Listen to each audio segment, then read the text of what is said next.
Buenos días a todas, a todos. Bueno, hoy vamos a tocar 2 puntos. Siéntense, por favor. Está con nosotros Abraham Carro, que es el director general del Instituto Mexicano de la Juventud. Él nos va a hablar de la segunda jornada de Tequios y Murales por la Paz y contra las Adicciones. Jóvenes de todo el país salen a trabajar con sus comunidades, a mejorar los espacios públicos y en particular a hacer arte urbano en distintos lugares. Entonces nos va a platicar sobre ello Abraham. Y luego le pedí a la procuradora fiscal que viniera, a Grisel Galeano, procuradora fiscal de la Federación, porque es importante que se conozca cómo se calculan los adeudos fiscales. Cómo no es un asunto de negociación en lo oscurito, cómo es un asunto de ley. Cuando llegué a la presidencia en el Congreso de la Unión, juré guardar y hacer guardar la Constitución y las leyes que de ella emanen. Entonces es importante que se entienda que cuando se hace una revisión fiscal y se encuentran adeudos que debe pagar el deudor y que tiene derecho a sus reclamos dentro del marco de la ley, pero ¿cómo es que se calculan? Y particularmente algunos casos de cómo en el viejo régimen de consolidación fiscal se buscaba pagar el menor número de impuestos posible, generando condiciones que estaban al margen de la ley. Entonces es importante que todos conozcan esto y también qué dice la Constitución y a qué le permite al deudor descontar multas y recargos en el caso de que se pague. Así lo establece el Código Fiscal y la Constitución. Entonces le pedí a Grisel, ella va a hacer una exposición muy detallada de todo esto, por el tema de la publicación que hizo ayer el Grupo Salinas. Esto no es un asunto de negociación en lo oscurito, esos tiempos ya quedaron en el pasado. No es asunto de sentarnos a negociar que sí, que no. Mesas técnicas ha habido muchísimas sobre este caso en particular. Entonces él o este grupo tiene derecho a lo que tiene derecho cualquier deudor en caso de que pague. Pero es importante que todos lo conozcan. Nosotros siempre vamos a estar abiertos al diálogo, nosotros nunca vamos a cerrar la puerta a nadie. Pero negociación de la ley, nunca. Como dice Juárez, o decía Juárez, nada ni nadie por encima de la ley. Se llama Estado de Derecho. Para todas y para todos. Pero es importante que se conozcan los casos. Esto no es autoritarismo, no es… Las puertas del SAT están abiertas siempre a cualquier persona. Pero la ley es la ley. Entonces, primero Abraham, vamos a tener unos enlaces, ¿verdad? Y después Grisel, para que se explique con todo detalle. Adelante, Abraham.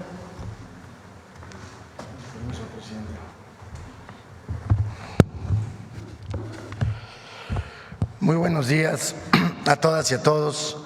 El día de hoy vamos a presentar la Jornada Nacional de Tequios y Murales por la paz y contra las adicciones en el marco de esta segunda jornada nacional que estamos realizando en todo el país. Este trabajo, esta acción va en línea con la estrategia por la paz y contra las adicciones que coordina el gobierno federal, particularmente la maestra Leti Ramírez. Y bueno, pues el día de hoy platicarles que se está llevando a cabo una campaña de murales acompañados de tequios que invita a las y los jóvenes a vivir una vida plena y libre de cualquier tipo de adicción. Déjenme platicarles que esta jornada, estos murales están siendo en este momento pintados por los mismos jóvenes en los 32 estados de la República, en cientos de municipios, preparatorias, universidades, barrios, comunidades, kioscos, parques, en todo espacio público. En este momento miles de jóvenes están saliendo a pintar. La que sigue, por favor.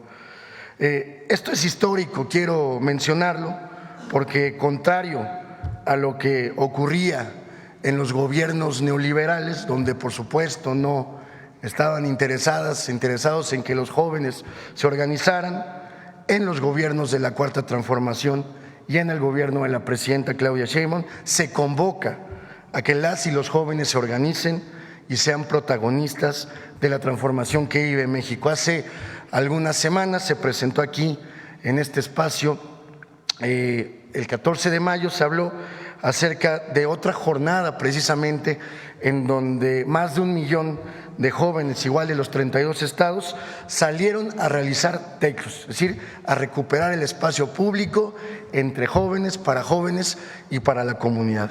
Si me permiten ahora, les quisiera presentar el video de esta jornada que estamos realizando de murales. Listo, adelante.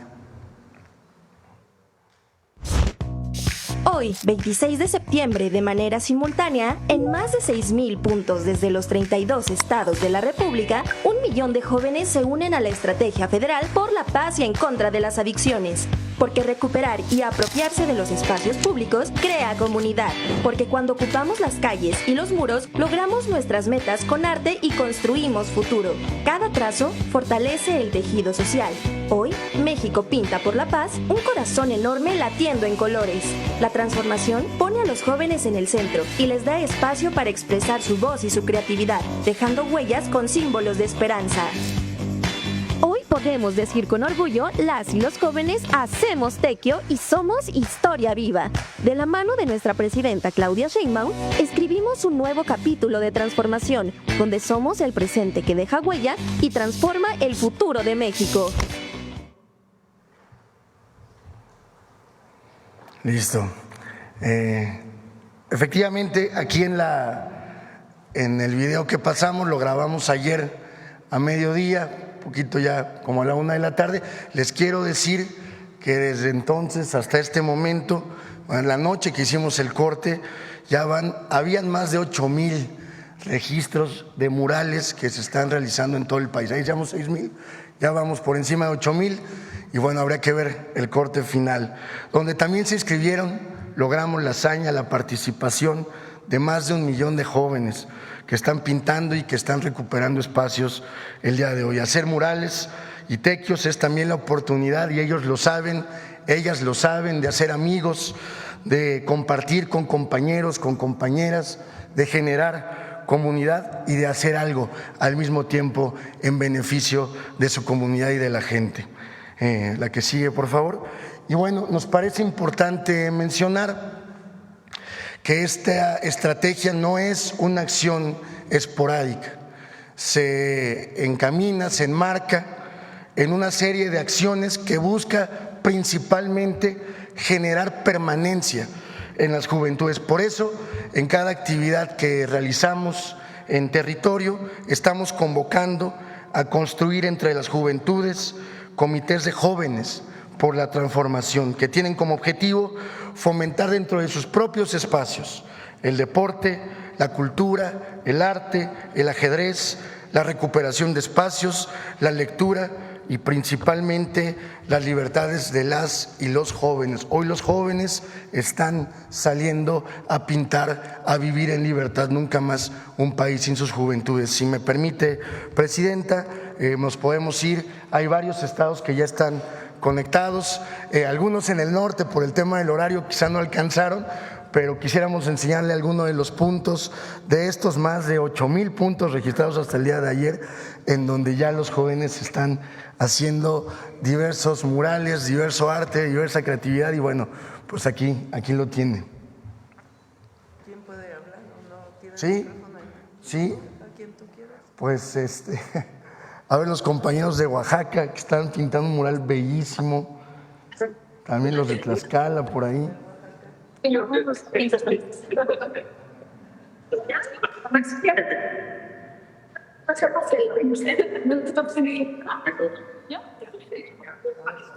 Si no, muy afectuosos saludos del estado de a ver, Oaxaca. Oaxaca, Estoy si muy andan por ahí. emocionado de estar en nuestros megatequios Bienestar, Fachadas Primavera. Les enviamos un muy afectuoso saludo, una actividad que busca promover prácticas ancestrales como son los tequios.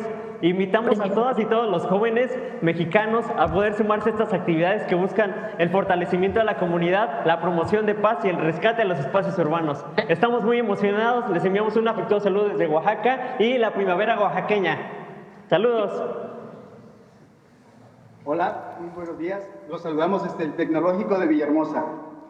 Mi nombre es Víctor Emanuel Méndez Salvador y hoy en la Jornada Nacional de Tequios y Murales por la Paz, con creatividad, las y los jóvenes estamos construyendo la paz y estamos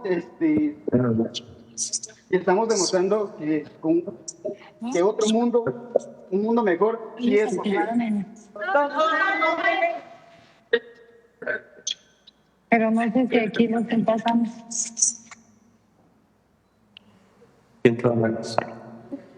A ver, si quieren Tlaxcala también están muy activos, muy trabajadores desde muy temprano. Buenos todos. días, Presidenta. Les saludamos desde Panotla, el estado de Tlaxcala, donde estamos realizando el Mural por la Paz. Y todos le decimos, hola, Presidenta.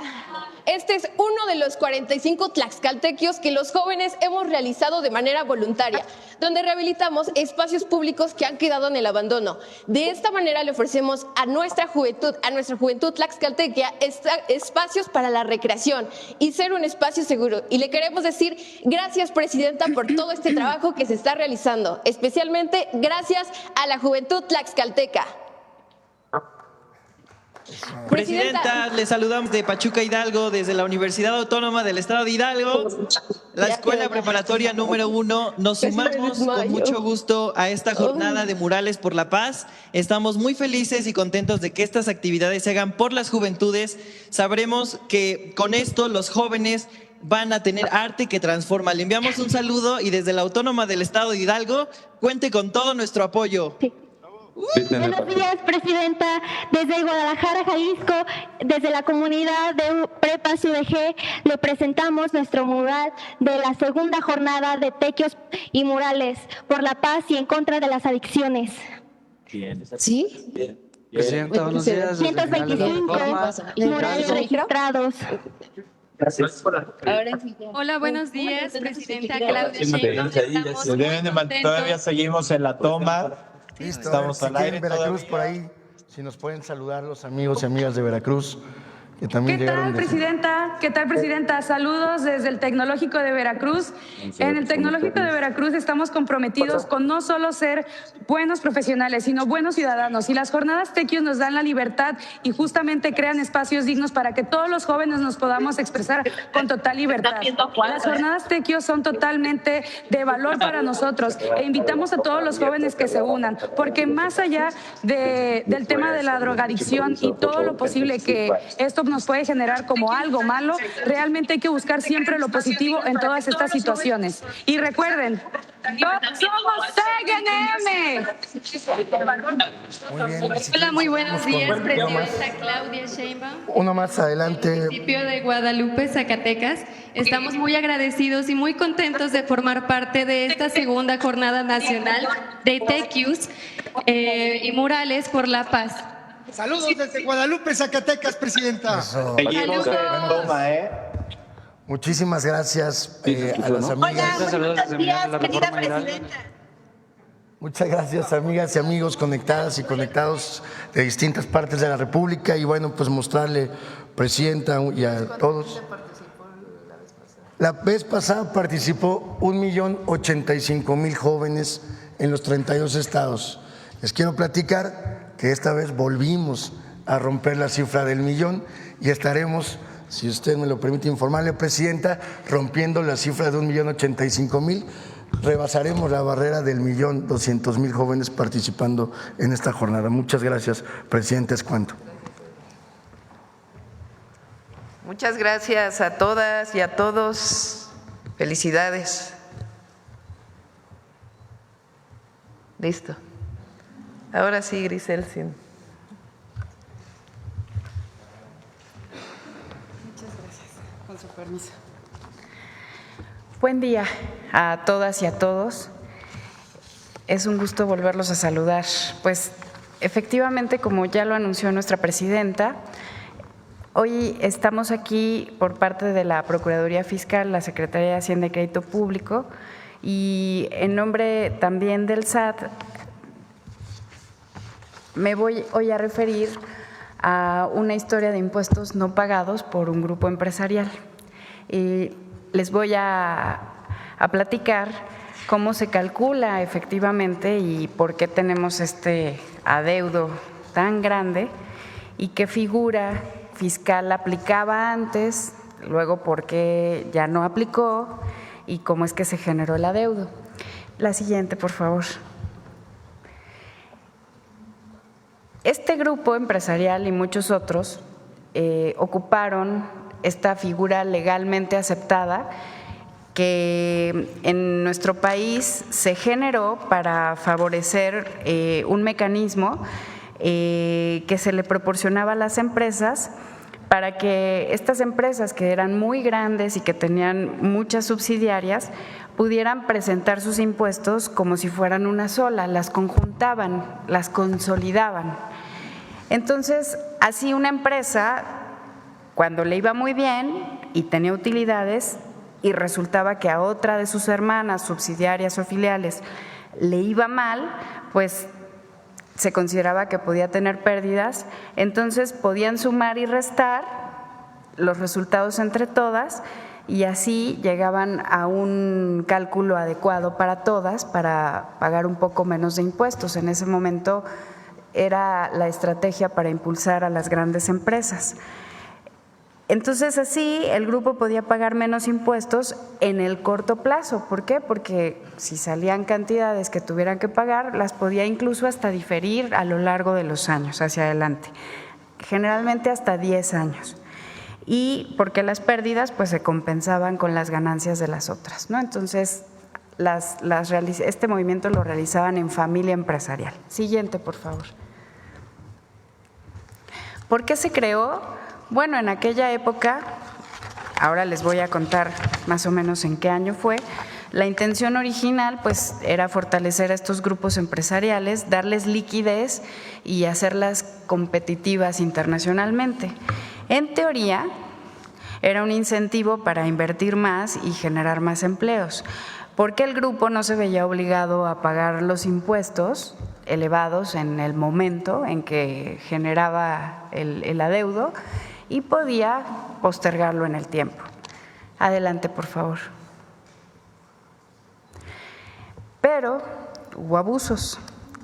Se generó una problemática importante porque movían los números de la contabilidad para aparentar más pérdidas de las que en realidad tenían y provocar pagar menos impuestos, además ya de los beneficios que les daba esa figura.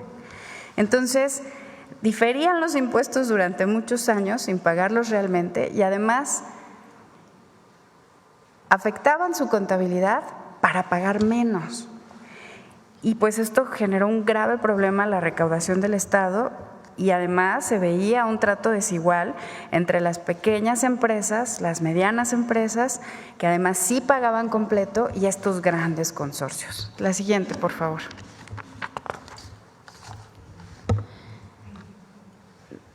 En 1982 es cuando se crea esta figura y se buscaba este régimen de apoyo. Después, entre 2000 y 2012, mantiene el grupo en aquel entonces en el poder, mantiene el régimen empresarial y empezaron a generarse ciertas críticas porque ya se estaba cayendo en un excesivo diferimiento. Y en 2012 y 2018, entre esos años, ya era tan grave la crisis fiscal que se consideró importante que debía de hacerse una reforma a ese régimen. Y entonces en 2014 es cuando cambia este régimen, lo cancelan y lo que lo sustituye es un nuevo régimen que se llama régimen opcional para grupos, que es mucho más estricto, con plazos para pagar impuestos más definidos. Y el argumento pues era ese, ya se había abusado demasiado y había que recuperar los ingresos públicos. Cuando en 2018 llega nuestro nuevo gobierno, se refuerza la fiscalización, se determinan 0 privilegios fiscales, ya no hay consolidación, el régimen debe ser parejo para todos, debemos conducirnos en equidad y justicia tributaria para lograr el crecimiento y prosperidad del país. Siguiente, por favor. Entonces, tenemos que, está clarísimo, en 2014 se cambia este sistema, se elimina la consolidación, ya no se permite compensar todo de manera indiscriminada, se fijan plazos claros para pagar impuestos y se busca que haya más equidad, transparencia y que los grandes grupos dejen de tener ventajas excesivas sobre los grupos pequeños. Adelante, por favor. Pues este ejercicio entonces nos da una determinación legal, no fue al arbitrio de alguien, fue un cambio de norma y primero se permitió impulsar la inversión y el empleo, pero pues como se abusó, pues hubo pérdidas para la hacienda pública que todavía estamos tratando de recuperar. Siguiente, por favor. Y ahora vamos al detalle de la problemática fiscal. Pues este grupo empresarial aprovechó esta figura por muchos años y traemos temas ya de 9 créditos que están muy pronto para resolverse en la Corte, para ser exigibles y justamente están concentrados en 4 de estas empresas, de muchas que forman este gran consorcio, 4 en una de las primeras por los ejercicios fiscales 2008, 2010, 2011 y 2012, ya habíamos dicho 17 años sin pagar impuestos desde 2008. En la empresa número 2 traemos también un ejercicio fiscal de consolidación desde 2009, hagamos las cuentas de los años, más el ejercicio de la desconsolidación, una multa por pérdida indebida en la empresa 3, ahora les voy a platicar a qué me refiero con las pérdidas, etcétera, y en la empresa número 4 también deducciones indebidas. Entonces, todo es en el mismo grupo empresarial, es una estrategia de grupo. Adelante, por favor. Solo para recordar que en estos 9 asuntos o en estos 9 diferentes casos tenemos un total, ya se acumuló, de 48,382,000 millones de pesos como adeudo total. Recordemos que se va actualizando, si no se paga se actualiza y entonces crece. Y pues estos casos ya están a punto de fallarse en la Suprema Corte, como les dije. Adelante, por favor. Pues vamos a entrar al detalle.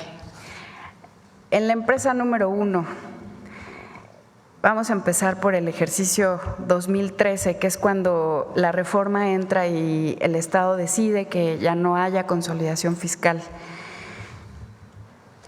Se habían juntado los ejercicios sin pagar, 2008, 2010, 2011 y 2012. Y en 2013, cuando se suspende el régimen, hay que hacer un corte de caja, así lo determinaba la reforma. Entonces, el SAT detecta que, aunque ya se terminó este régimen especial que les daba beneficios, la empresa no regresa los beneficios, porque así lo instruía la reforma, no regresa el dinero, no regresa a hacer las cuentas que debe de hacer con el SAT y hacer este corte de caja necesario para demostrar por qué aprovechó este beneficio en cada uno de los ejercicios y hacer las cuentas claras. Entonces, la situación actual que tenemos ahora es que en 2018 y hasta ahora, en los tribunales, pues ya se ha determinado que el SAT ha tenido la razón al haber llamado a esta empresa y determinarle este crédito fiscal que inicialmente era de 24,968 millones. Eso es lo que se requiere de pago ahora, y pues le solicita que devuelva el beneficio fiscal que haya utilizado, porque fue un descuento indebido entre las cuentas que había que hacer de todos los ejercicios fiscales anteriores, daba esta cantidad como resultado. Entonces, tenemos 16 años de incumplimiento de pago desde que no ha querido sentarse a hacer las cuentas claras con el SAT. Y ya específicamente, siguiente, como tampoco pagó el total, que es lo que les comentaba ahorita, pues entonces el SAT tiene la obligación de hacer una cuenta por separado por cada ejercicio fiscal, por cada adeudo. Tenemos el ejercicio de 2008 con 2,096 millones. Es lo mismo, declaró pérdidas indebidas al vender acciones. Son estos movimientos corporativos de ventas de empresas y compran acciones en otras empresas y no calculan correctamente el costo promedio de cada acción.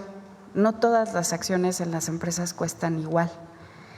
Y entonces, pues aprovechaban que había empresas que traían pérdidas o ya iban en picada, las compraban, las hacían suyas como pérdidas y luego las restaban de sus utilidades o de sus ganancias, y eso hacía que disminuyeran sus montos de impuestos. Movieron sus números y aparentaron pérdidas, pagaron menos, hicieron muchos movimientos corporativos, varias fusiones, divisiones de empresas y generaron artificialmente una pérdida fiscal que luego fue usada, insisto, para pagar menos impuestos. Desde 2018 también estamos litigando estos juicios y es uno de nuestros asuntos que ya está próximo para fallarse en la Corte. Lo mismo pasa, siguiente por favor, en el 2012 con un monto de 2,124 millones de pesos, declaran pérdidas, no eran parte de sus operaciones, venían de otra empresa, esta empresa ya en picada, pues la declararon como suya, inflan las pérdidas y generan más pérdidas. Siguiente, por favor. Interesante, viene en 2010, aquí ya es muy evidente, declararon pérdidas indebidas en la venta de acciones porque compraron una aerolínea o parte de una aerolínea. Y entonces, para 2010 deben por ese movimiento corporativo 2,740 millones. Siguiente, por favor. Y para 2011, otros 7,501 millones de pesos.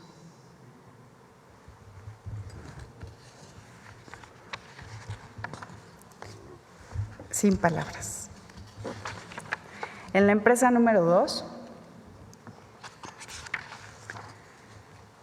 tenemos 2 ejercicios fiscales ya con temas en corte. ¿Qué pasó? En el ejercicio 2009 que se determinaron 3,547 millones. Igual la empresa declaró pérdidas, venían de otras sociedades, no eran operaciones reales de la propia empresa y crecieron sus pérdidas.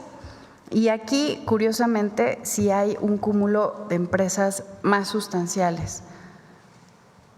Varias empresas. Se fue acrecentando el abuso de la figura de la consolidación. También ya se ganaron 2 instancias y el caso ya también está para fallarse en corte. Ya se acumularon. Siguiente, por favor. Lo mismo pasó en el ejercicio 2013 para esta misma empresa. Ahora estamos hablando de 4.431 millones de pesos. Y es el mismo tema, la consolidación. Se fijan, en el 2013 se acaba y entonces llaman a las empresas a hacer este corte de caja. No pagaron los otros anteriores, tienen que sentarse a hacer la cuenta final.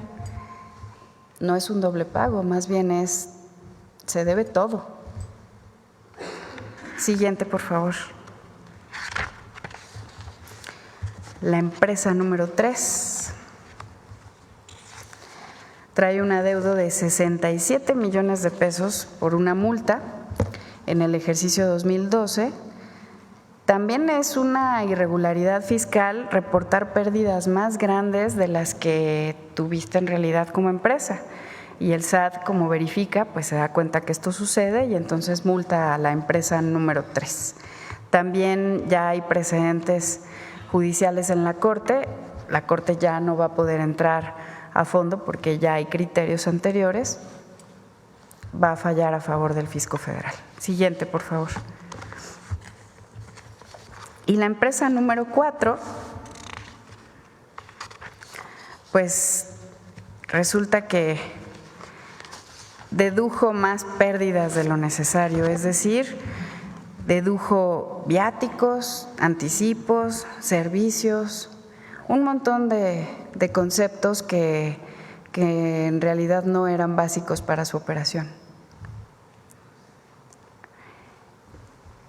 El SAT ya le ganó también este caso en todas las instancias y estamos esperando que se confirme o no solamente un tema de comisiones a distribuidores y aún está pendiente este amparo en la Suprema Corte de Justicia. Adelante, por favor. Como verán, estos 9 casos muestran un patrón de abuso de la figura de la consolidación fiscal. Per se no era mala, tenía un buen objetivo, pero se abusó de ella. Y después de haber usado pérdidas durante años de empresas que fueron adquiriendo con el paso del tiempo, en la mayoría de los juicios se ha determinado que el SAT tiene la razón, ha ganado y desde la primera instancia, pero las acciones de litigio de este grupo pues han sido muy agresivas y por eso nos han llevado tantos años hasta ahora que vamos a esperar una resolución firme ya de la Suprema Corte de Justicia. Por favor, siguiente. Y como lo comentaba nuestra presidenta, hay un beneficio constitucional establecido en el artículo 28, pero una obligación para el Estado mexicano.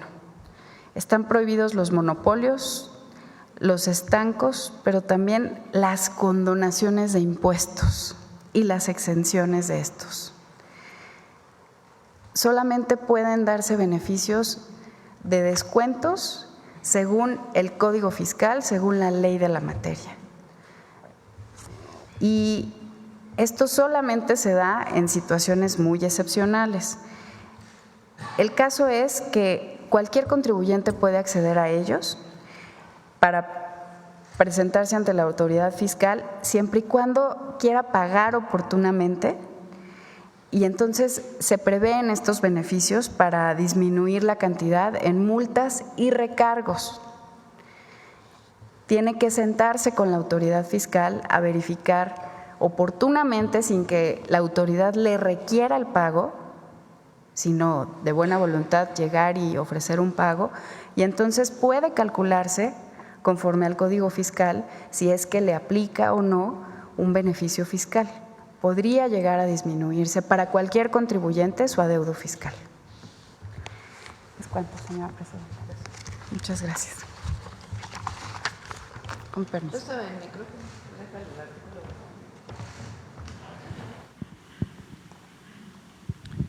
Esta fue incorporada por el presidente López Obrador en la Constitución. No existía. Bueno, a propuesta para el Congreso y aprobada. O sea, la presidenta, el director del SAT, el secretario de Hacienda, no pueden, por Constitución, condonar, hacer exenciones en condiciones que fijan las leyes. No se puede. La Constitución claramente dice que las condonaciones de impuestos y las exenciones de impuestos en los términos y condiciones que fijan las leyes está prohibida.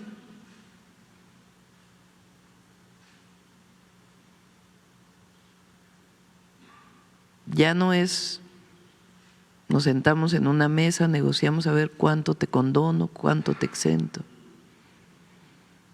El SAT puede cometer un error y el contribuyente puede ir al SAT a decir, aquí está el error. Y de hecho hay una, ¿cómo se llama? ¿Dónde estaba Armando?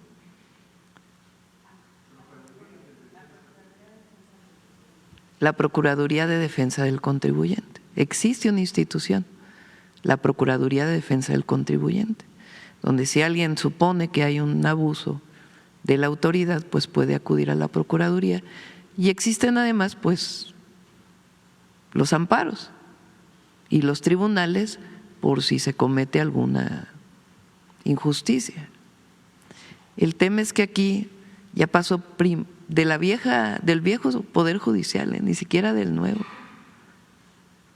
Ya pasó primera instancia, segunda instancia, tercera instancia y ahora está 9 temas a resolución de la Corte, entre muchos otros que también tienen que ver con asuntos fiscales, con otros grupos o alguna otra persona. Entonces, ¿qué beneficios puede tener? Los beneficios que dice el Código Fiscal, que se le pueden quitar las multas, los recargos, si es que desea pagar. Pero lo que dice la ley. Entonces, la puerta del SAT está abierta, pero es en el marco de la ley. Este no es un asunto político, más allá de cualquier diferencia política. No es un asunto político. Es un asunto de cumplimiento de la ley.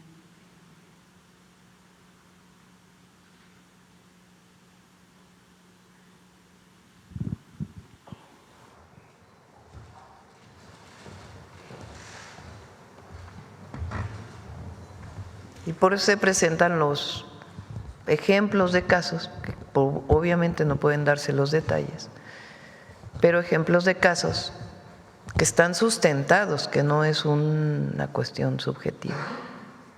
Bueno, ahora sí, vamos a las preguntas sobre el tema. A ver, vamos a ver aquí la compañera.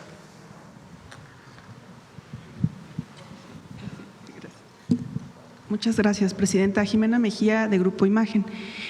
Quisiera consultarle, hay una investigación periodística que reveló que el coordinador de los senadores de Morena, Adán Augusto López, pues no presentó en su declaración patrimonial 79 millones de pesos por parte de empresas. ¿Tendría el senador que aclarar esta situación, esta acusación?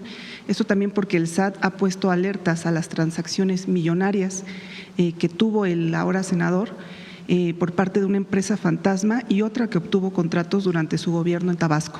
Pues sí, que aclare. Que aclare el senador. Presidenta, también al interior de la bancada de los senadores de Morena hay un grupo, por lo menos se sabe de 13, que no están muy conformes con la operación que ha tenido el senador, sobre todo en la transparencia en el manejo de fondos. Eso es pura politiquería, la verdad. No conozco de un senador que tenga quejas. Nadie se ha presentado. No. Ok.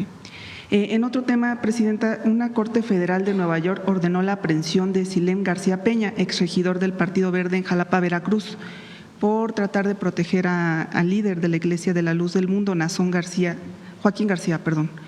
¿En el país hay alguna investigación sobre este regidor, sobre esta actuación? Pues la Fiscalía tendría que informar. Lo que hubo que fue público es esta detención de 38, creo que son, ¿no? Personas presuntamente ligadas a este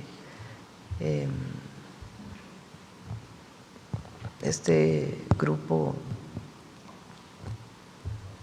religioso, que estaban en un entrenamiento. Entonces se está haciendo la investigación y por supuesto se dará toda la información. Presidenta, consultarle… Más la detención de su líder, ¿no?, que está en Estados Unidos. Pero pues se está haciendo la investigación particularmente de lo que ocurrió ayer.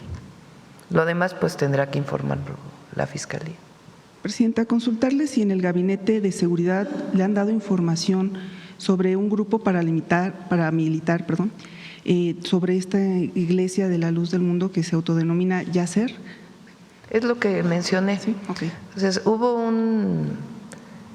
una detención de un lugar de entrenamiento hace unos días, 2 días, se informó. Ahí se detuvieron a 38 personas y algunos de los que estaban ahí, todavía se sigue la investigación, estaban relacionados con este grupo religioso. Entonces siguen haciendo las investigaciones y por supuesto el Gabinete de Seguridad pues tiene que informar. Y en vista de estos procesos que se llevan incluso por su líder, ¿no tendría que ya perder su registro como iglesia ante estas evidencias? Pues tendría que revisarse. Hay, pues no sé, miles de personas que pertenecen a esta iglesia y muchas son de buena voluntad. Entonces lo que hay que perseguir es el delito, que eso es importante. Y en todo caso pues hacer la revisión por parte de Secretaría de Gobernación. Y por último, preguntarle sobre el caso que se evidenció ayer en redes sociales sobre una osa que estaba en un zoológico en Nuevo León, que estaba en muy mal estado.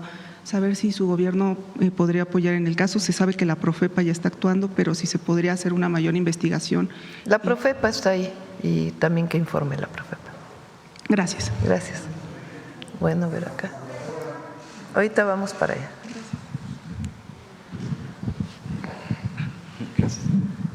Presidenta, buenos días. Hans Salazar de Noticiero en Redes. Preguntarle, ya se ha expuesto este tema por parte de la Procuradora, la claridad de que el empresario del Grupo Salinas, el propietario, que es Salinas Pliego, bueno, pues es entiendo que ya es la respuesta respecto a lo que propone, porque primero estuvo amenazante por medio de su propio grupo empresarial de que estaba evaluando demandas contra usted y después pues dice estaría dispuesto a una mesa, incluso propone más bien una mesa. Entiendo que esta sería ya la respuesta. Preguntarle, Presidenta, ¿usted cómo lee este tipo de posturas erráticas, digámoslo así, o contradictorias por parte de este empresario? No me voy a meter a un tema personal, ¿no? Se coloca en la publicación como si fuera un tema político o como si fuera un tema de un debate político. Que la política se discute, se debate y somos un país libre. Entonces hay libertad en las redes, hay libertad en los medios de comunicación. Nosotros tenemos libertad en la mañanera pues de poder debatir lo que dicen de nosotros, ¿no? Porque se han dicho pues muchas calumnias. Entonces este no es un asunto de de que has hablado mal de mí o no has hablado mal de mí. Ese, digamos, es otro tema y en todo caso pues se debate pública y políticamente en el marco de las libertades que hay en nuestro país. El tema aquí es el pago de impuestos. Entonces ha habido muchas mesas con este grupo, no con nuestro gobierno, pero previas con el SAT, de cuánto realmente ascienden estos y otros adeudos que tienen. Hay que decir que hay impuestos que se pagan. El tema son estos juicios, que son juicios muy antiguos, no son juicios que hayamos puesto en este momento, sino juicios que vienen desde antes del 2018 Y son juicios que tienen que ver con una mala utilización de la consolidación fiscal o de esquemas que se utilizaron para evadir impuestos. Entonces, por eso presentamos el tipo de casos que hoy están en la Corte, para que se vea que no es un asunto de subjetividad, no es que el director del SAT o alguien en el SAT tenga mala fe y quiera hacer algo contra una u otra persona, o algún grupo empresarial u otro grupo empresarial, sino que son casos que ya han pasado primera instancia, segunda instancia y ya están llegando a la Corte. Entonces, ¿qué beneficios puede tener un deudor, este u otros deudores? Y me refiero a grupos, personas físicas o morales. Cuando se paga el impuesto tiene beneficios. Se le descuentan recargos, se le descuentan multas, de acuerdo con su decisión de pagar. Eso es legal y está en el Código Fiscal. A veces ascienden hasta 25% de lo que se debe, o sea, representan un monto significativo, pero es legal. No hay nada de una mesa donde nos sentemos a ver qué te descuento o qué vas a exentar, porque eso, la Constitución muy clara se prohíbe. Entonces, si ya pasó primera instancia, segunda instancia, tercera instancia, ¿a qué tienen derecho? A acercarse al SAT, obviamente, y a decir, a ver, ¿qué beneficios tendría si pagara en este momento, dentro del marco del Código Fiscal? Ah, bueno, pues tendrías beneficios al descuento de esta multa, al descuento de este recargo, por pagar, por la decisión de pagar. Pero sentarse en una mesa a negociar los impuestos, pues eso no, eso ya es de otras épocas. Y más particularmente en estos casos. Entonces, repito, el diálogo siempre está abierto. Y si hay un diálogo respetuoso también. Tiene que haber un diálogo respetuoso. Pero no puede ser un diálogo de una negociación de qué te quito. Porque esto ya se trabajó muchísimo, no es de ahora. Vienen algunos de 2008, estamos hablando de la época de Calderón incluso. Algunos de la época de Peña Nieto. Ni siquiera son del 2018 para acá los 9 casos. Entonces, quiere pagar, adelante, está el SAT, para que se le, de acuerdo con lo que dice el Código Fiscal, públicamente y abiertamente, porque eso sí, nosotros no negociamos esas cosas, y menos en lo oscurito, sino de acuerdo con el Código Fiscal, ¿de qué beneficios gozas por decidir pagar? Presidenta, este caso es muy mediático porque se ha trasladado hacia ese tipo de esquema o de confrontación por parte de este empresario, y efectivamente no es de ahorita, es de años, y el tema de las, digamos, los créditos fiscales, como se les denomina, las deudas fiscales, también ya viene de años atrás, y que todo esto ha ido de postura en postura por parte de él, y en este momento también con un nuevo poder judicial que tendrá que definir también lo correspondiente. De hecho, el ministro presidente de la Suprema Corte de Justicia actual, ya la nueva, van a analizar también ya, porque son diversos caminos que también él sigue teniendo de acuerdo a la ley. El desenlace es de todo este tipo de situaciones de deudas fiscales por parte de este grupo empresarial, mantiene a muchos en el país, o a la gran mayoría, en qué va a pasar. Para usted, el desenlace, ¿cuál? Evidentemente debería ser cumplir. ¿Sería ejemplo? ¿Cómo le iría precisamente el desenlace? Sería un ejemplo, porque mucha gente dice, tiene que pagar, si debe, tiene que pagar, porque sería un ejemplo de lo contrario, de acuerdo a lo que vaya a ser un desenlace, muy en contra de cumplir con la ley. No se podría hacer porque es inconstitucional. O sea, no se pueden descontar impuestos. Entonces, ¿qué tenemos que ser todos los ciudadanos? Empresarios, no empresarios, profesionistas, comerciantes, ciudadanos ejemplares. Todos debemos buscar ser personas respetadas por la sociedad. ¿Qué te llevas cuando te vas de este mundo? ¿Dinero? ¿Beneficios fiscales? Te llevas tu reputación, te llevas tu historia de vida, tu fama pública. Y yo creo que a eso debemos tender todos, ¿no? A que nuestras familias pues se sientan orgullosos de sus padres, de sus madres, de su padre, de su madre, de sus abuelos. Entonces todos debemos ser ciudadanos ejemplares. Y hay empresarios en México ejemplares que pagan sus impuestos, que no están en otra cosa. Y no digo que no deban participar en política, todos tienen derecho a participar en política. Ahora, nosotros no hemos calumniado a nadie, a nadie. Ahora, ha habido ofensas a la presidenta, a muchos de los servidores públicos. Ni siquiera hemos dicho, a ver, te voy a denunciar, a demandar por las ofensas que has dicho. Y usa una televisión pública, porque es una bueno, no pública, una concesión. Entonces, por eso esto es al pueblo de México, mi mensaje es al pueblo de México. Es lo que debe este grupo empresarial, o algunos otros grupos empresariales, o ciudadanos.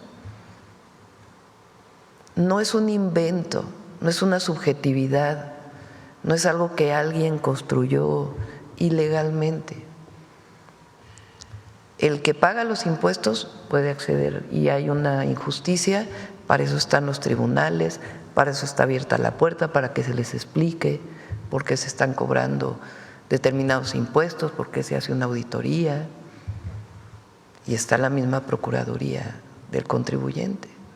Y todos los tribunales administrativos y del Poder Judicial. Entonces, no es subjetivo, hay técnica aquí atrás, con base en las leyes. Entonces, no es que uno se niegue a platicar con alguna persona, o no. El tema es que hay cosas que no son negociables, porque no es político, es la ley. No puede ser que para algunas cosas se hable de libertades y de leyes y para otras cosas no. ¿Qué tiene que hacer la presidenta? Yo juré respetar la Constitución, hacer cumplir la Constitución y sus leyes en el marco de mis atribuciones. El Poder Judicial en el marco de sus atribuciones, el Poder Legislativo en el marco de sus atribuciones. Entonces, ¿qué se puede hacer en estos casos? Pagar y tener los beneficios de pagar, como cualquier deudor. Bien, lo dice este tenor de los empresarios, hay una diferencia enorme. Podemos poner ejemplos, pero bueno, ahí están en la parte mediática de quienes sí se paga y quienes no. Pero también mi siguiente tema, Presidenta, tiene que ver con un empresario, precisamente Chico Pardo, Fernando Chico Pardo, que acaba de el tema concretar al 25% de la compra de Banamex. Y yo quisiera preguntarle en concreto sobre qué opina, porque él se ha expresado muy positivamente. Ha dicho que si se animó a hacer la compra, a concretar esta parte de este banco, que es un banco además histórico para el país y que tiene un acervo cultural impresionante, ha dicho que la confianza que le tiene a su gobierno, a usted, es lo que lo animó precisamente a cerrar un trato de esta magnitud. ¿Qué comentario le merece al respecto? Pues a él y en general. Ayer vino un empresario extranjero de Estados Unidos a decir, voy a invertir en México. Y hay muchísimas inversiones en nuestro país. Y yo me reúno con empresarios pequeños, así como me reúno con la gente cuando salgo a territorio y escucho a muchísimas personas. me reúno también con empresarios y los escucho, y si tienen quejas se atienden, se ve cómo podemos hacer para resolver. Oye, que tengo un trámite que tiene 2 años y no ha salido por cuestiones burocráticas. Bueno, pues vamos a ver qué problema tiene ese trámite, todo dentro del marco de la ley. Se está trabajando ventanillas únicas y otras cuestiones para poder acelerar las inversiones. Se hicieron los polos de bienestar, donde hay inclusive beneficios fiscales por invertir ahí establecidos claramente. Entonces, diálogo siempre va a haber y siempre vamos a escuchar lo que se plantea y actuar dentro del marco de la ley. Y hay cantidad de inversiones que quieren llegar a México. O sea, no hay un ambiente antiempresarial, nada, para nada. En general los empresarios están muy contentos. Muchos de ellos incluso reconocen que por el bien de todos, primero los pobres, es un modelo económico que es muy bueno para el país. Algunos hay diferencias, pues es normal, así es México libre, pero la ley es la ley. Finalmente, Presidenta, preguntarle a propósito y el tema de los jóvenes que se ha puesto en esta presentación y que es a través también de programas como Jóvenes Construyendo el Futuro, la atención a la juventud. Usted ya ha tocado el tema de la escuela donde usted fue, el CCH Sur, y lo lamentable de los hechos ahí ocurridos, y que en la UNAM siempre ha sido espacios vivos donde los estudiantes libremente se manifiestan. Hemos estado viendo en estos días muchas expresiones de ellos, de los propios estudiantes del CCH Sur, que fue donde ocurrió este hecho, también de las facultades, incluso pues se han estado ya manifestando al tema.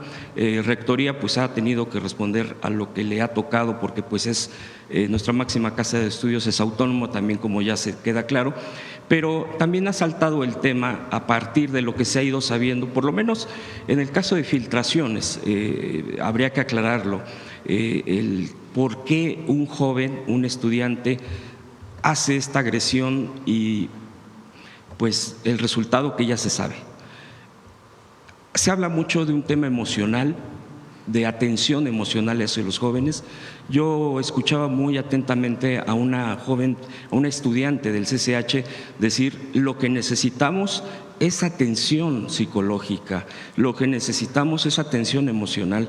Yo me ponía a pensar, bueno, pues ahí, por ejemplo, se tiene la Facultad de Psicología y no que los estudiantes estén apoyando directamente en eso, pero podría haber esquemas y eso la universidad tendrá que atenderlo.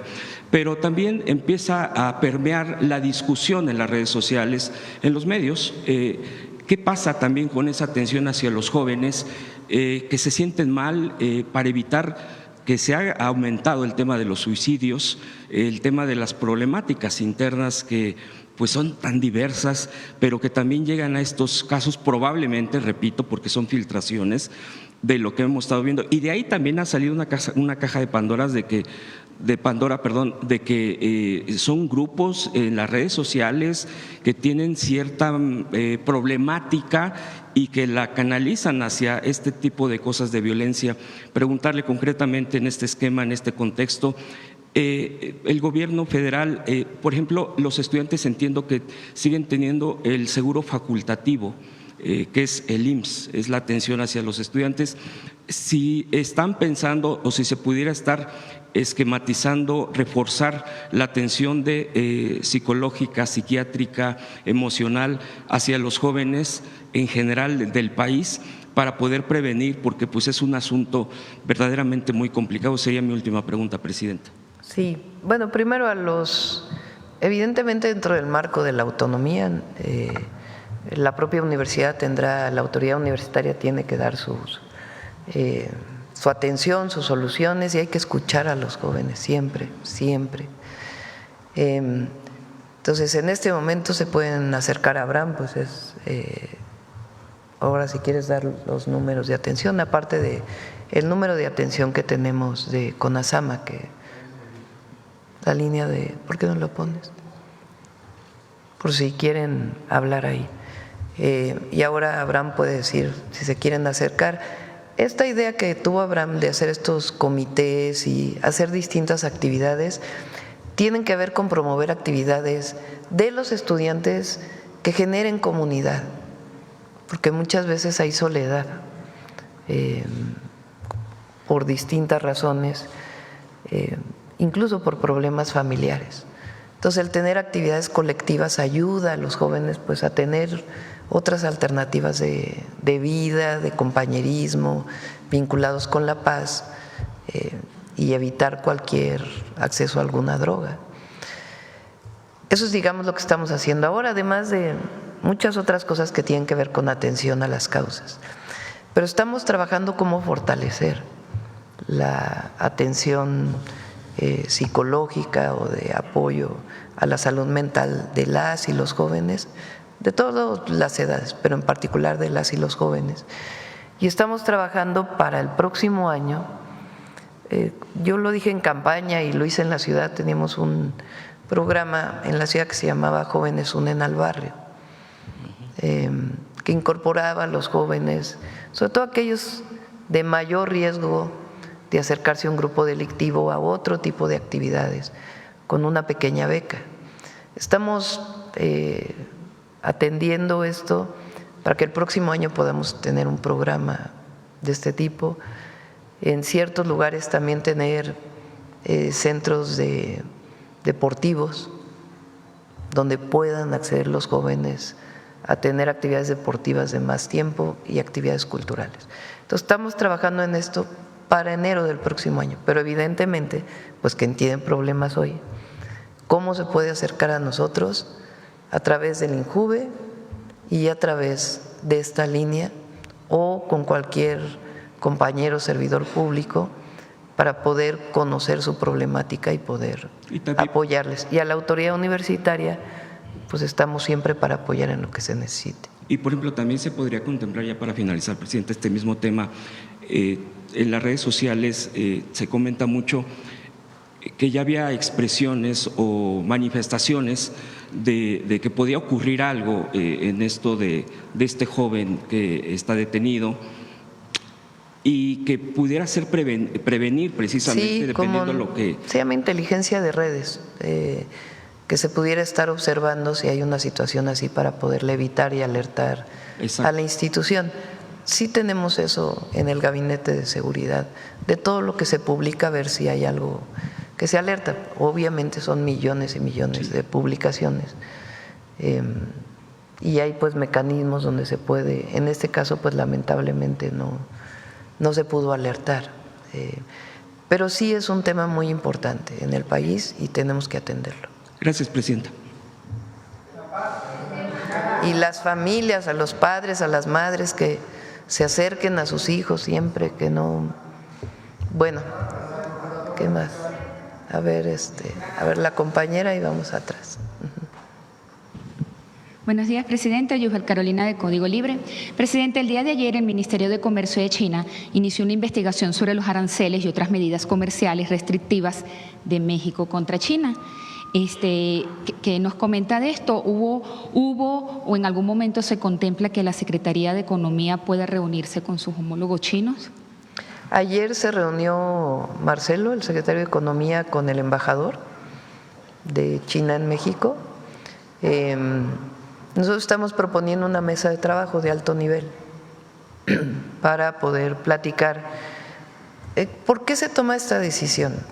En cerca de 4 años aumentaron las importaciones de nuestro país cerca de 83%. También aumentaron las exportaciones.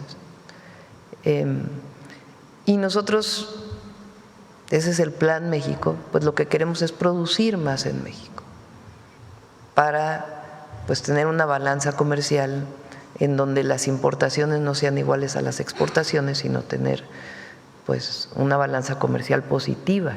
En este momento tenemos una balanza comercial positiva, pequeña pero positiva, pero queremos que sea mayor. ¿Qué quiere decir? Que exportemos más de lo que importamos y que para el consumo interno pues se produzca más en México lo que se consume en nuestro país. Por eso es la marca Hecho en México y otras acciones que estamos tomando, y ese es el objetivo de los aranceles, no a China, sino a los países con los que no tenemos acuerdo comercial dentro de las reglas de la Organización Mundial de Comercio. Pero evidentemente pues nos interesa tener un diálogo, no es un asunto de no diálogo. Entonces ayer se le planteó al embajador por parte de Marcelo, ya lo había hecho el secretario de Relaciones Exteriores, se había reunido con él, y nuestro embajador en China, Jesús Seade, de que nos interesa mucho pues tener mesas de trabajo en donde ellos entiendan pues la situación que se está viviendo y muchas veces con precios muy bajos. Entonces, evidentemente pues es la propuesta que haya una mesa de trabajo. No sé, no es un indicio de tensiones comerciales, debido a que reitero que China… Si nos negáramos al diálogo, no hubiera igual Corea del Sur está en esta situación y obviamente también ahí pues estamos abiertos siempre a llegar a un acuerdo buscando el beneficio para México en este marco en donde no disminuyamos las importaciones y no tengamos pues esta circunstancia que afecta al país.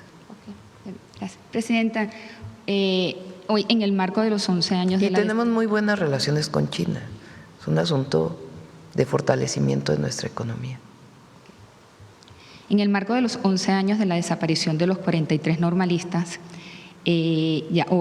ahora un tribunal federal otorga una suspensión a José Luis Abarca para frenar la condena de 92 años de cárcel de secuestro. ¿Qué piensa usted de esto? Y también un mensaje por los 11 años hoy. Sí, verdad y justicia. Ese es nuestro compromiso. Entonces, estamos trabajando en ello.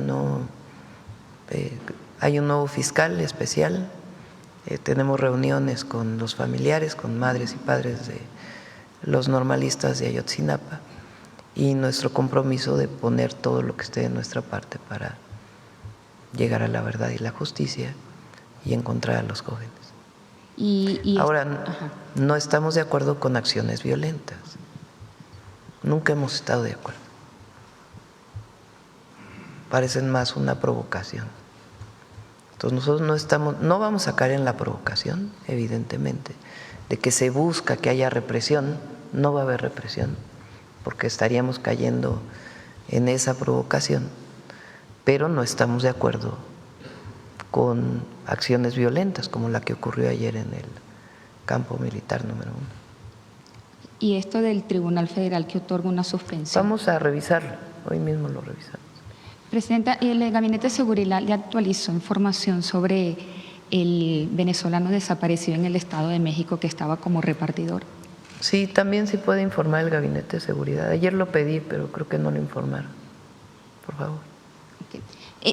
Para enfatizar lo que hablaba mi compañera sobre lo de la luz del mundo, esta gente que fue detenida con armamento, ¿cómo habrá más investigaciones y se pudiera descartar, ya que se señala que esto podría ser considerado como una organización criminal? Digamos que hay, obviamente, pues al haber personas que pertenecen a esta iglesia y que fueron encontrados presuntamente, porque hasta que no haya un juicio pues no se puede decir con certeza, pero presuntamente haciendo actos ilegales. Eso es una cosa, la otra es que toda la organización esté vinculada con actividades criminales, ¿verdad? Entonces, la investigación nos tiene que dar esa información. Entonces, sí hay mucha investigación del nombre que llevaban, en su ropa, en fin, muchas cosas que están saliendo a partir de las detenciones que se hicieron y el Gabinete de Seguridad tiene que informar. Y la propia Secretaría de Gobernación, en el marco de nuestras leyes, pues también ver qué procede también en este caso. Gracias. ¿Quién dije? A ver, allá atrás.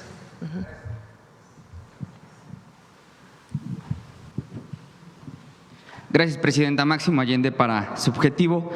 En el 30 de diciembre de 2008, el Grupo Electra compró un bloque fantasma de acciones de Mexicana de Aviación. El costo fue de 613 millones de pesos.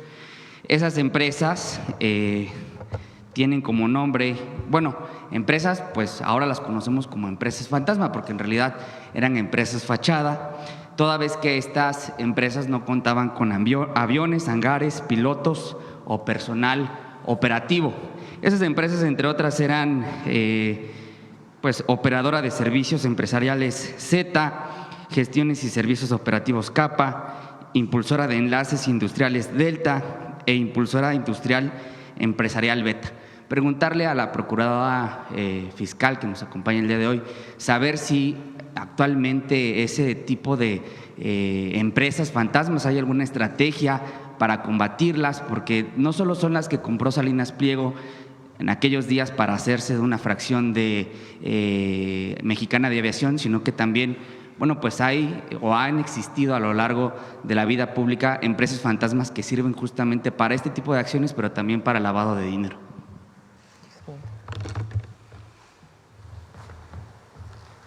Gracias, si me permite. Y con mucho gusto y precisión les informamos también que justamente parte de las reformas que se presentaron con el paquete económico para 2026 se incluye una reforma para el Código Fiscal y es justamente un fuerte combate a las factureras y a las empresas fachadas. Ya nuestra Constitución nos permite tener un margen que nos protege de justamente estas actividades ilícitas y nos concede la posibilidad de ir para perseguirlas y buscar una prisión preventiva oficiosa para estos delincuentes que no solamente inciden en lavado de dinero, sino en otros esquemas de delincuencia organizada en su mayoría. Entonces, efectivamente, tenemos una estrategia legal y muy estructurada para combatir este esquema, porque pues efectivamente desde hace muchos años estos esquemas corporativos han dañado mucho el fisco federal y las estructuras fiscales de las empresas que son legales y se ha dejado de cobrar mucho dinero por culpa de estos esquemas. Procuradora, se sabe que costó más de 600 millones de pesos este bloque de empresas fantasma que compró Salinas Pliego, pero también se sabe que dedujo cerca de 14,000 millones de pesos. Ahora sabemos que se tiene una sentencia o próximamente se ratificará una sentencia, pero solo por una cantidad de 2,000 millones de pesos. Hay una disparidad entre lo que dedujo y la sentencia que se va a discutir ahora en la Suprema Corte. Son auditorías muy complejas. Esto se ha estudiado mucho y, como les comenté, son 2 ejercicios fiscales relacionados.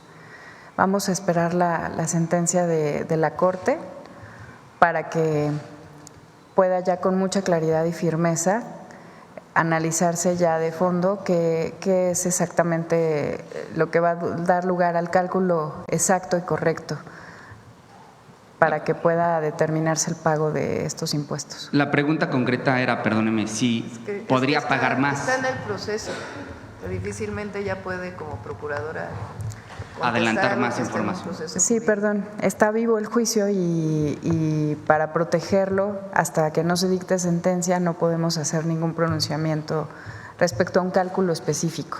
Tendríamos que esperar a que la autoridad judicial determine. Correcto. Ahora, si me lo permite, Presidenta, preguntarle sobre 2 temas estatales. En el Estado de México se presentó recientemente… Nada más para complementarlo, lo que dice nuestra compañera Grisel. Sí hay varias, algunas ya fueron publicadas y otras vienen en el paquete económico. Esquemas que nos permiten jurídicos pues evitar estas empresas fachada o factureras. Por ejemplo, ya no se puede crear y cancelar una empresa el mismo día, que luego hacían así. Se creaba, facturaba y luego la daban de baja. Eso ya no se puede hacer a partir de hace algunas semanas. y algunas otras cosas que ya las podemos explicar en una mañanera especial si quieren. Parte de esta cuestión no voy a decir ningún caso en lo particular, pero se daban casos, por ejemplo, en que una empresa compraba una parte de una empresa que estaba en quiebra con deudas. Entonces compraban la deuda. Entonces compran una empresa con deuda y tú dices, ¿y para qué quieres comprar una empresa que debe tanto, no? Bueno, porque lo que hacían es que la consolidaban con una de sus empresas. Otra empresa que está bien. Al juntarlas, pues entonces la empresa ahora resulta que tiene pérdidas y entonces ya no paga los impuestos que debe pagar porque tiene pérdidas. Entonces en realidad pues es totalmente irregular, ¿no? Que compres la deuda de una, la sumes a una empresa que está bien y luego resulta que tiene deuda esta, pero falsa, ¿no? Porque en realidad esta tuvo ingresos y debe pagar impuestos.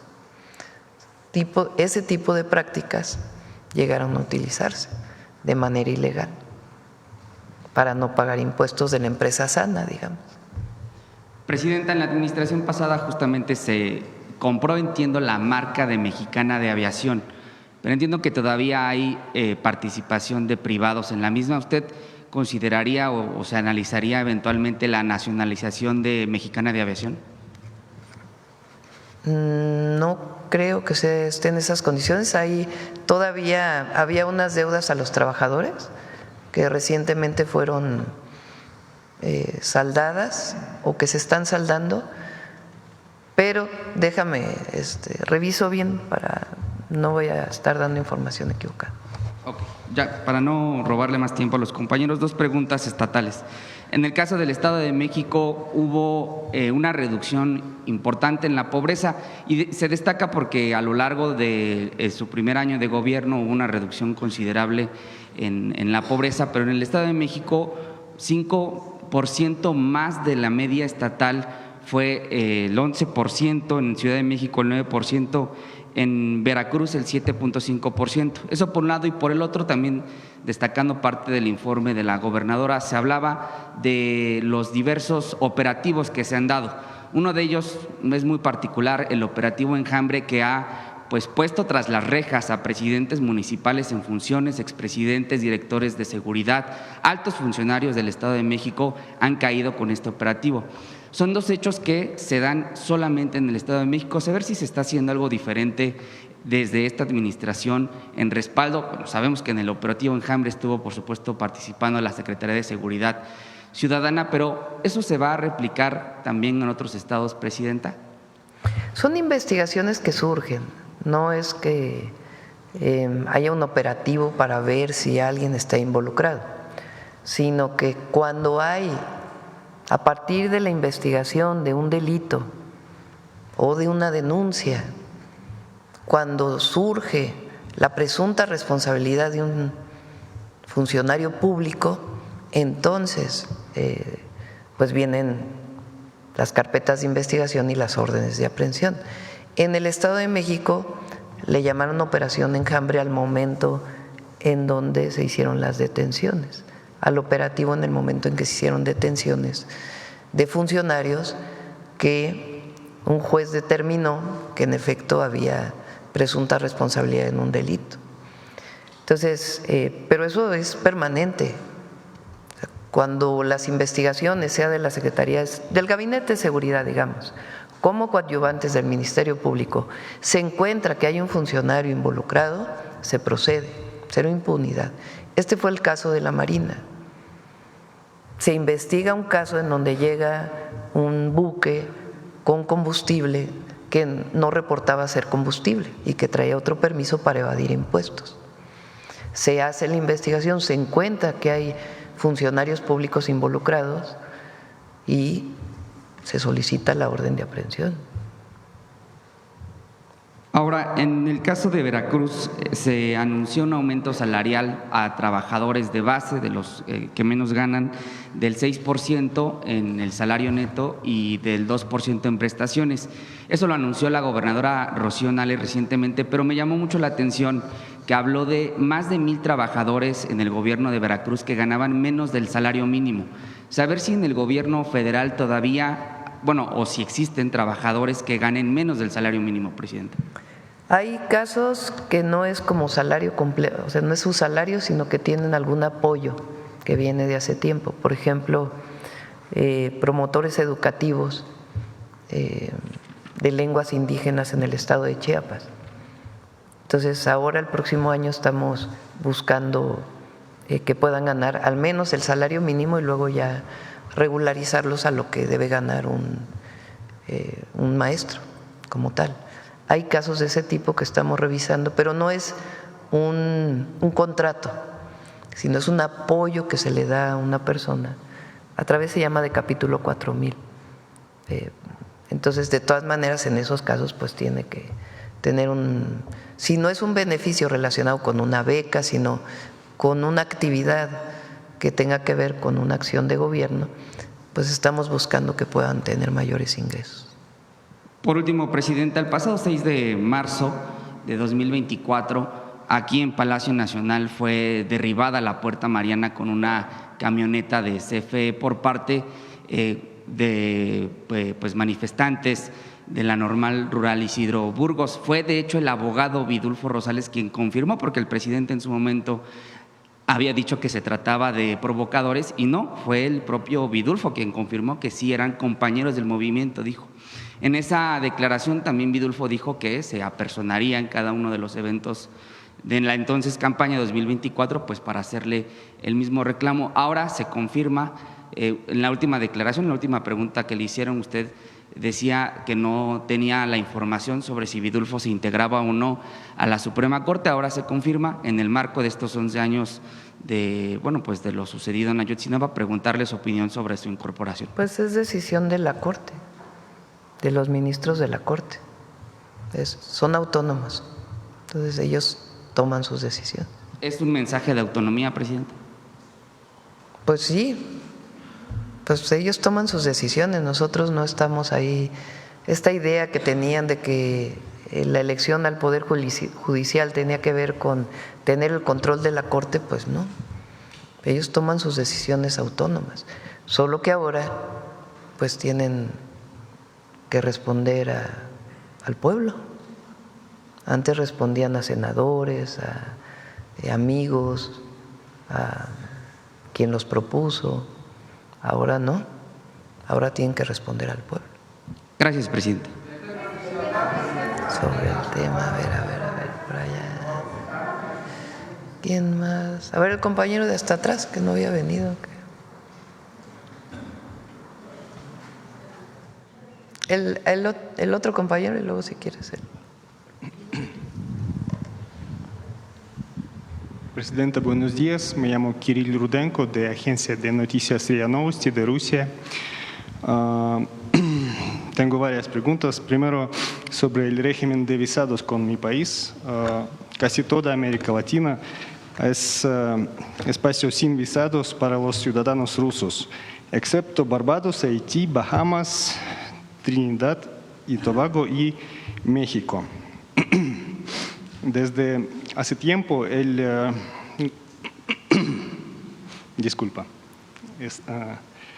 gobierno mexicano estudia un acuerdo de supresión recíproca de visados con Rusia, donde radican las dificultades para aprobarlo y cabe esperar avances durante su administración. Pues tendría que revisarlo Secretaría de Relaciones Exteriores. Ya lleva hace años. Pues que lo revise Relaciones Exteriores. Gracias. Otra pregunta sobre mexicanos en conflictos armados. México es parte de la convención que prohíbe el mercenarismo, pero vemos testimonios sobre la participación de mexicanos en conflictos armados y reportajes de medios mexicanos sobre reclutamiento de exagentes de fuerza, incluso aquí en la Ciudad de México. ¿Qué mensaje daría a quienes consideran esa vía de ingreso o ya han tomado armas en conflictos? ¿En qué casos te refieres?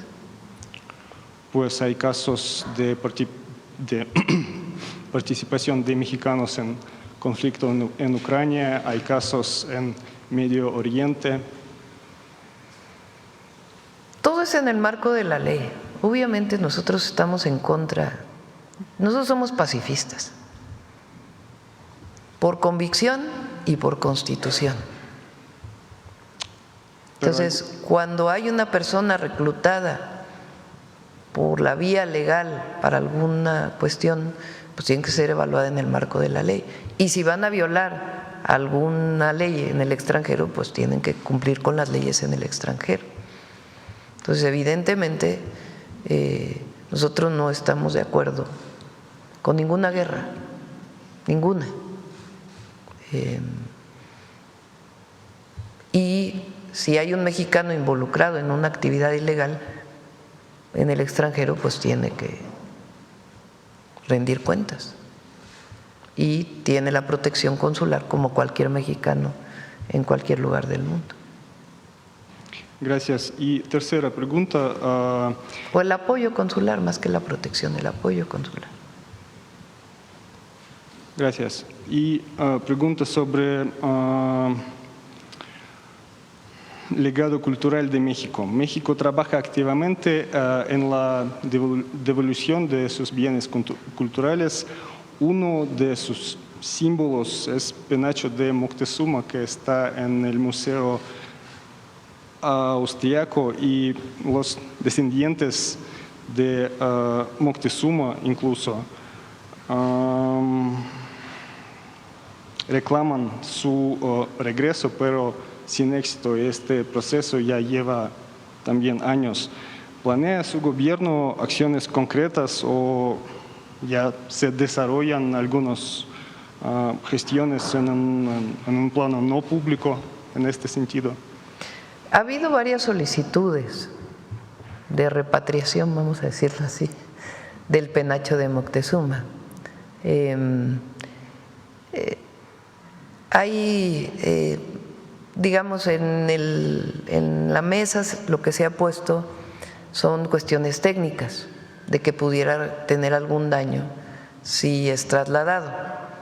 De todas maneras, nosotros seguimos pidiendo, pues, que cualquier pieza que esté en el extranjero que tenga que ver con nuestras culturas, pues que regrese a nuestro país. En algunos casos se da como préstamo, dado que es patrimonio de un país. En otros casos sí hay devoluciones. Por ejemplo, con Italia se tiene una muy buena relación de muchas piezas que han regresado. Con Estados Unidos recientemente hubo otro caso. Y la Secretaría de Cultura sigue trabajando en eso. Y aquí el experto es al que le pedí personalmente que esté viendo todos estos casos, a José Alfonso Suárez del Real. Y seguimos en eso. Esa es nuestra petición. Gracias. Bueno, son 9:10. Hoy nos vamos temprano a Ciudad Juárez.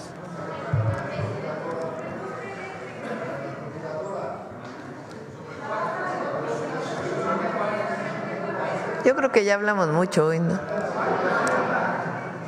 Ya tienen suficientes notas hoy. Tenemos, miren, un montón de videos, ¿verdad? Tenemos un video de México Canta, un video de Viernes Muy Mexicano de la Canaco, ¿no? Tenemos un video de la nacionalización de la industria eléctrica que se cumple mañana, 27 de septiembre. Tenemos Suave Patria y tenemos, creo, otro, no, ya, ¿verdad? ¿De qué más tenemos? No, ya no más eso, nada más. Entonces vamos a…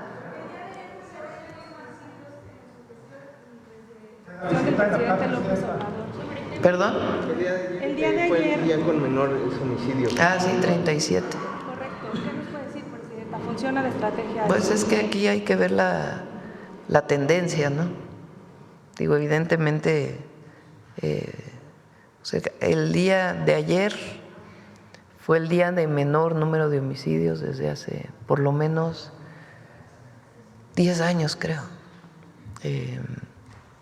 No sé si son 10, pero bueno, que nos digan. Pero aquí pues es difícil tomar un dato aislado, ¿no?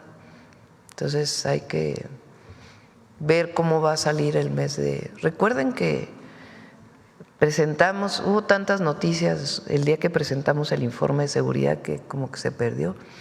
Pues 30% de disminución de homicidio doloso en el mes de agosto, comparado con septiembre del 2024. 30% o 32%, ¿no? A ver, pon la gráfica.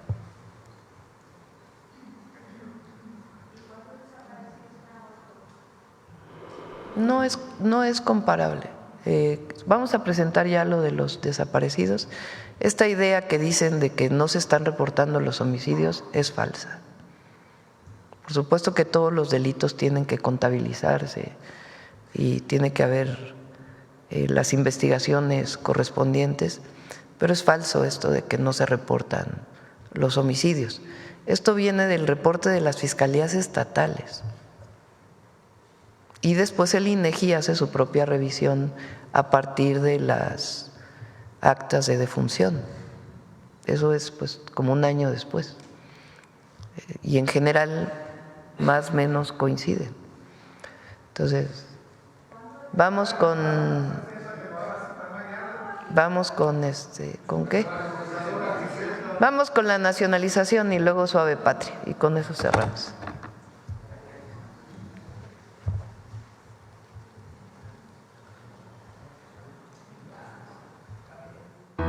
Los recursos naturales.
Nacional.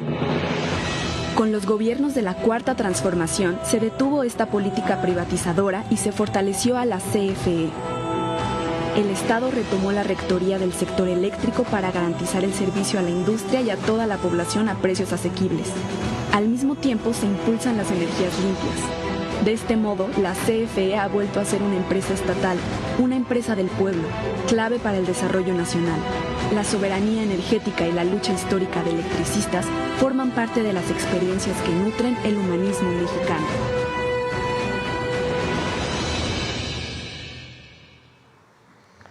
Les voy a pasar un video que hicimos para invitar a la movilización en la asamblea del 5 de octubre. Ahorita lo subimos a la red.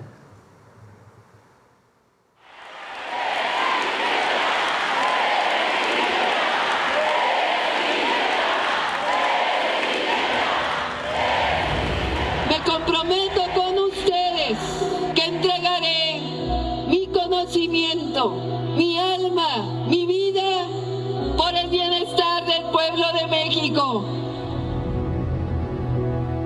Estoy convencida que estamos a las puertas de una nueva era, la del renacimiento de México. Porque después de 200 años de la República, por primera vez va a haber una mujer presidenta de nuestro país.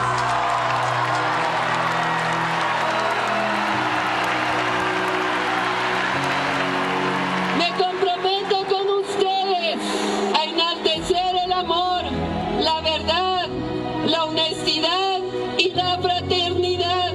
No les voy a fallar.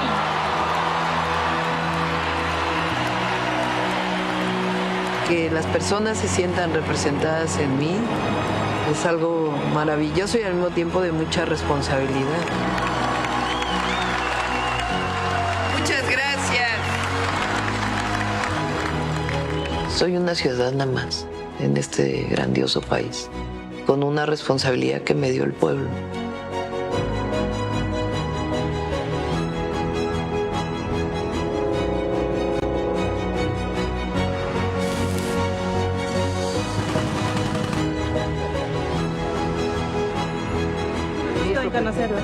Es tiempo de mujeres y llegamos todas, es muy, muy poderoso. Es también una revolución. ¡Que Dios me la bendiga!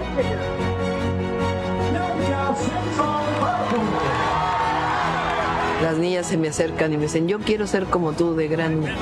Yo no quiero ser ya princesa, quiero ser presidenta. México es un país grandioso. Cuando hay alguna cosa contra México, pues también hay que ser firme. México es un país libre, independiente y soberano. ¡Que viva México!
Suave, patria.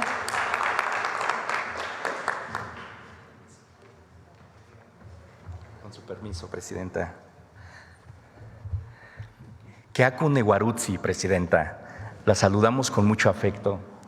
Keako Yunaite, desde Palacio Nacional. Les acabo de saludar en la lengua wixárika, o el huichol, como muchos lo conocen. Una lengua originaria que está dentro de nuestro país y que nos recuerda que México se nombra de muchas maneras y en muchas voces. En ese mosaico cultural, hoy celebramos una tradición zacatecana que este año obtuvo un récord Guinness al reunir la mayor cantidad de personas en escena. Se trata de la representación de la batalla de Lepanto, aquella donde participó Miguel de Cervantes, el autor del Quijote. Una puesta en escena que se mantiene como un puente entre nuestra memoria y la raíz hispánica. Por eso hoy, en Suave Patria, tenemos la oportunidad de presenciar un encuentro donde la historia universal se enlaza con la memoria local para que el pasado dialogue con el presente. Como cada semana y con el permiso de usted, Presidenta, amigas y amigos, seamos testigos de esta hazaña cultural a través de este video.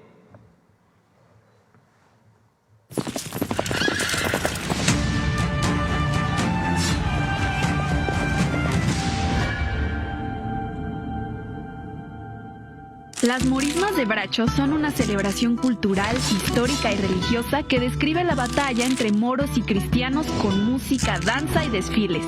Ha perdurado durante más de 200 años como una manifestación viva de fe, tradición y pertenencia comunitaria. Pues nos une como familias, como Estado, como cofradías hermanas que vienen a participar, pero nos unen a todos como una hermandad. Las morismas de Bracho se conmemora la batalla de Lepanto, la cual es sumamente importante porque fue un parteaguas del cual nosotros somos herederos del cristianismo, ¿verdad? Porque estaba en juego, como estaba avanzando el Imperio Otomano en 1571, gracias al triunfo del Papa Pío V, pues fue que se pudo lograr, ¿verdad? Una obra teatral que comienza aquí, en Zacatecas, reitero, en 1824, una hermandad. Ellos, viendo un crecimiento, la representación, hay que decirlo, se llevaba efecto en un lugar céntrico aquí de la ciudad, lo que es San José de la Montaña, a un costado de la capilla. Ahí se celebraron las primeras representaciones. Crecieron a casi 300 participantes. Esta representación ayuda a mantener viva la identidad que conecta a las personas con su herencia y raíces. Este año se sumó a la lista del récord Guinness como la más grande del mundo, con una participación de 17.600 cofrades en el tradicional desfile que recorrió las lomas de Bracho y las principales calles del centro histórico de la ciudad. Para mí es un respeto, es una tradición, es un amor a nuestra morisma, a nuestra fe. Es una esencia de los mismos zacatecanos. Hay gente que es foránea, que vienen de diferentes partes de la República y también son cofrades, pero para nosotros es ya una identidad nuestra fiesta. Las morismas de Bracho continúan siendo una manifestación vibrante del orgullo zacatecano, uniendo a la comunidad en una tradición que, más allá de los siglos, sigue viva en el corazón de sus habitantes.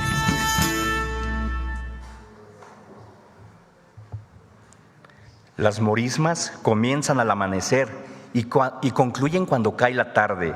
En ese lapso, Zacatecas se convierte en un escenario vivo, donde batallas, diálogos y la música se entrelazan en una tradición que reúne a toda una comunidad.